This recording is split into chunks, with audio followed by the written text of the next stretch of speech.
Welcome back to the Blocks Retro Repair YouTube channel.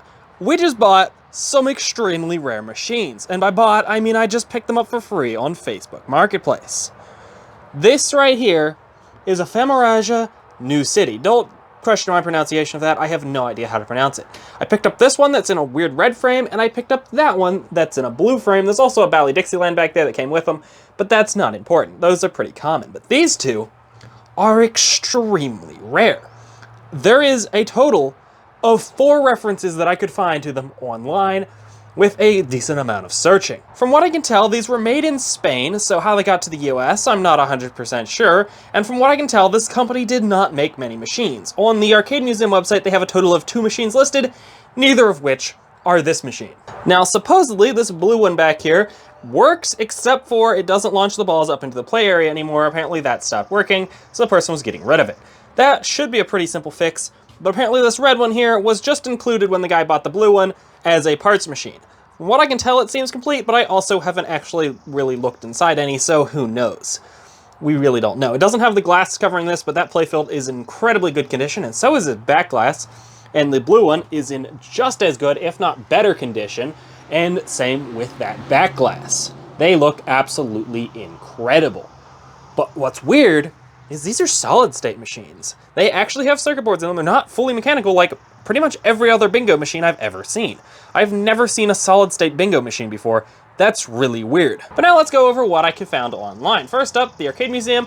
For this company, they have a total of 2 games, Ferrari and Ocean's Deep, neither of which are this game. But to be fair, I have bought other machines that aren't on this website, so that's not terribly uncommon. One of the other references I found were on the internet database here for New City. They don't have any photos of it.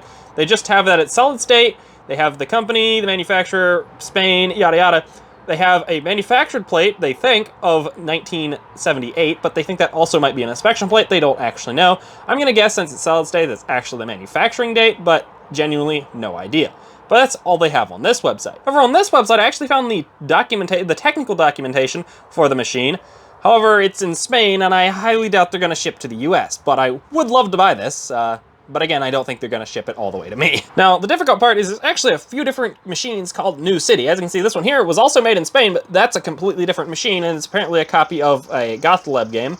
But I'm pretty sure there's also other New City pinball machines, which makes it rather difficult to do research. Now, this is the website that actually has some decent information and actual photos. Here they say that they saw it at the 2011 Allentown Pinfest, and here's the fun part. The person I got these machines off of says that they almost always go to the Allentown Pinfest, and the Bally Dixieland machine that I got, I know was purchased there, and I'm almost certain he said that these ones were also purchased there, and I think there may or may not be some tags on them that also say that they were there. So I'm almost certain this is the machine from the 2011 Allentown Pinfest. As you can see, it's blue, like the blue one I have. They don't have a photo of the red one.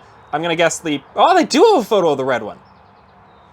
I actually didn't realize that. That's super cool. So yeah, this actually might be both machines that we have here.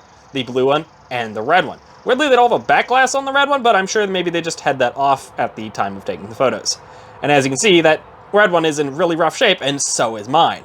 So I think these are the actual machines from that show. So these are the only photos of this machine online, and they're of the machines that I own. That is extremely cool. Now, unfortunately, I know for a fact due to this website that I actually don't own all of them, because there's one more if we scroll down a little bit further. As you can see, they have photos of a blue and a red one. If we go down a little bit further, they have photos of a green one. I don't have a green one, so unfortunately, I know that I don't have all of them. That's rather sad, but there are some more awesome photos. As you can see, they're the exact same, they just have a green border around the edge. I'm not sure why they did the different colors. It's kind of odd. It's also kind of odd that we happen to run across 3 different colors and none of the same. Very odd, but it's kind of cool that I almost have all of them. So unfortunately, that does kind of suck. Here's where I have to dub in some audio, because I actually messed up when I was recording this. I didn't read this website. If we actually read this website, this green machine is in Belgium. It is not in the US. If we actually were to read this website, you can see, oh, they also have the serial numbers here of this green one. That's pretty cool, 1393. We'll check ours here in a minute. But if you scroll down, so far, 1 or 2 are here in America, 1 in France, and 1 in Belgium. I'm not sure which one of these was the one in France. Maybe there's both of those are, yeah, okay, so the one in France is also green. So the one in Belgium and the one in France are both green. And the two here in America are the two that I own. That is actually insane. The only two that are known to exist in America, this blue and this red one, I own. It is actually insane. While the adventure continues, this red one has a green top. So it also looks like there might be some yellow under there. The question is, were they just painting these random goddamn colors and just kept repainting them? That's very odd. On the sides, there is green under there. So these were repainted. Why were they repainted? That is a damn good question. I really want to know what the serial number of this unit is now, because I'm very confused why it has both red, green, and possibly yellow paint on the outer edge. What color was it originally? That's gonna be very hard to tell. Unfortunately, I don't have a key for that, nor do I have absolutely any idea how to pick that. That is a very, very odd lock. So unfortunately, there is not a chance of me opening that, but I think we might be able to get a look through the bottom of this thing. Sticking a phone up in here, we can finally get a look at that date plate and see that unfortunately the serial number is 1534. A little bit different from the one we have a photo of. However, we can also see there's actually quite a lot of stuff still in this parts machine, so it honestly might be complete. Now, back over here at the blue one, we also have traces of green and red. So again, what the fuck is the original color? Because we have both green and red on here, though to be fair, that red might just be paint transfer, but green is under the blue paint. So this one also looks like it might have been a green originally. Very odd. Unfortunately, I just noticed the glass on the blue one is actually cracked. Luckily, it's up here at the top where it's basically not even noticeable and not in any of the artwork, as most of that is covered up when it's fully slotted in anyway. So that's honestly not a terrible big deal, but weirdly the back glass on the other one is in much better condition, just with paint chippage and everything. This one has definitely been used a lot more, which makes sense. This one is the one that supposedly works. Well, worked. Now I'm gonna be honest, I was kind of upset about that cracked glass because I figured I probably cracked it in transport somehow. However, looking at these photos again, look at that, cracked. Now I actually noticed this before in the previous recording. You may have seen me circle this around with the mouse because I was recording the screen later. But yeah, we didn't crack it, we're good. After lifting this glass up, I realized, wow, this is hugely more complicated than I originally expected. That is quite a lot of PCBs. And to think that they did all this with solid state stuff before this machine is pretty insane. But let's check the serial number. Weirdly, this one has a serial number of just 584, which is very odd. Again, the exact same date of manufacturing though. I'm wondering if they were just randomly slapping on numbers or if they actually made that many of this machine. That would be pretty weird, considering they seem pretty rare. But to be fair, these were a machine in Spain. I doubt many of them made it to the US. That might be why there's not many around today. Now I'm curious, so I'm sure you're curious as well, what's inside the playfield of one of these? So let's pop off the playfield of this one that's, well, considered the parts machine and see if we're actually complete inside here or not, or at least we think it's complete. Maybe we'll pop the other one open as well and compare the two. Now to get these apart, it looks like, since the glass is already off, I just have to take out a total of 4 flathead screws around the outer perimeter of the playfield. Moment of truth, let's see what's under this thing. I haven't looked yet. There's a board that's not attached, and it looks like some complicated shit. Now moving this board, it's kind of stuck in there. Okay. We got some documentation, well, just a little instruction thing, and it looks like an absolutely terrifying power supply. Holy fuck. Those are some big capacitors. Wowza. And that is a huge transformer, if my camera would pan over. Holy hell. What is this? Unfortunately, I do not, well, know how to read this, but it looks like we have a service outlet there, a power switch of some kind, and an outlet of some kind. Maybe a bulb outlet, a ton of fuses, this absolutely terrifyingly sized transformer, and this way more terrifyingly sized capacitors. Like, my hand for scale, these things are fucking giant.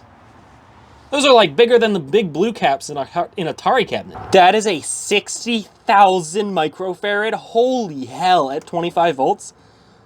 Where the hell would I even get a replacement for that? I genuinely have absolutely no idea. Now let's take a look inside the other one, the one that supposedly actually worked recently, and see if it's any different inside, see if we have those absolutely insanely sized capacitors. That is actually nuts. I can't get over that. Moment of truth. what do we got in here? We got another board that's actually attached this time. Unfortunately, that board's gonna be a pain in the ass to remove, so let's not do that right now. But again, we still have those absolutely incredibly sized capacitors down there. Absolutely insane. Looks like we actually have a light bulb in that socket. That's weird. That is actually incredible. Wonder if that actually is just a light bulb to light up in there so you can see what you're working on. But the good news is it looks the exact same inside, so I think we're actually complete in both machines, at least in the lower part. So the bases appear to be the same. That's good news. It means we don't have anything missing, at least in the base. Let's open up the top part of the one that was a parts machine and see if that one's at least complete electronically.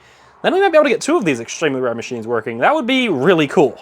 But if it's not complete, well, there's really nothing I can do with it, because there's not a chance in hell I'll ever come across those parts. While I can't unlock the back door, the glass is actually unlocked, so we can actually get this out and open it up from the front like we did the other one. I'm gonna put the camera down so I don't crack this piece of glass, because it's in really good shape. This one actually is more complete because it actually has the filter over that screen that apparently the other one's missing. That's pretty cool. It looks like just a red filter. Maybe the other one's supposed to have a blue filter, I don't know. But let's open it up. I can't open it up because my fingers get caught. It's just as heavy. Okay, so this one just has 1 absolutely massive capacitor instead of 2 right there, but all the slots are filled. Doesn't look like we're missing any chips on any of those boards. I think this one's complete. Looks like we do have a cut wire there, but I think it's complete. We might have gotten lucky. That capacitor has a hole in it, so that's not good. Oh, where the hell am I gonna get one of those? Not seeing a rating on it. It's probably on the side that's covered up. Absolutely ridiculously large. We got some instructions in a language I don't speak. Very cool. Yeah, this is... Wait, what the hell? This back door has latches, but there's no holes for them to go into. What? That's confusing. I'm not going to question it, though. Very odd. Looks like we might have something unplugged on that PCB that... Oh, I know, the wire's cut. Shoot. What else is supposed to be plugged in there? Why are those wires cut? Come to think of it, there seems to be a lot of wires missing. Maybe the... I don't know, it looks electronically complete. I'm gonna have to review the footage, but hey, I guess we'll find out once I do that. Unfortunately, I didn't get a good angle of this when I was filming the other one, but I could tell from that at least these 3 wires are also cut on that machine, so I have absolutely no idea what this PCB does or what it's for. It looks like a pretty simple PCB, so I'm not 100% sure what it's for, but all I know is there's some wires cut, and in fact, those might be wires that are supposed to be attached to it. Those 3 right there look like they might be the 3 that plug in right there. Very odd. But it does appear to be electrically complete, so we might actually be able to restore 2 of these machines, given enough time. Unfortunately, this leaves me with more questions than I have answers. Why were these repainted so many damn times? Where's that green one? Who owns it? Why is there no photos of it online besides that one website? And why are these so rare? Well, I can answer that final one with a few theories. One, they were probably rather difficult to import, as these machines were commonly classified as gambling machines around that time. 2, 1978, normal pinball machines were already out and very strong, and honestly, some were already becoming solid state at that point. And, well, who's gonna play a bingo machine over a real pinball machine? Let's be real, pinball machines are a lot more fun than a bingo machine. So, that's probably a good reason. Not to mention, again, importing them probably was rather difficult. So while we definitely know that at least 1 more of these exists due to that green one, where is it? Who knows? But these are extremely rare, as we are pretty damn sure these are the 2 that came from that show. And to think the previous owner was literally planning to throw these away. Literally called the city to make sure they'd pick them up on bulk pickup day, which they would. Thank goodness he decided to list them on Facebook Marketplace. It's honestly quite sad how many machines are probably just thrown out every year instead of going to a good home. This is another Dixieland, not the one that was in the back of that trailer there, that needs some rewiring. I'm hoping to use that one that I picked up there to rewire this one here. The one that's in the trailer that was, well, we didn't actually look at it all, we were too distracted by those other machines, supposedly worked in 2016 and then was put in storage. So hopefully it still works and I'll be able to fix this one, because this one has some massive rewiring that some crazy person did, I'll put it that way. But if you want to see more of these machines, or, well, any other machine, make sure you like and subscribe. I have a lot of machines I need to go through, so stay tuned. There's a lot of machines. This is the overflow building, and it's already completely full.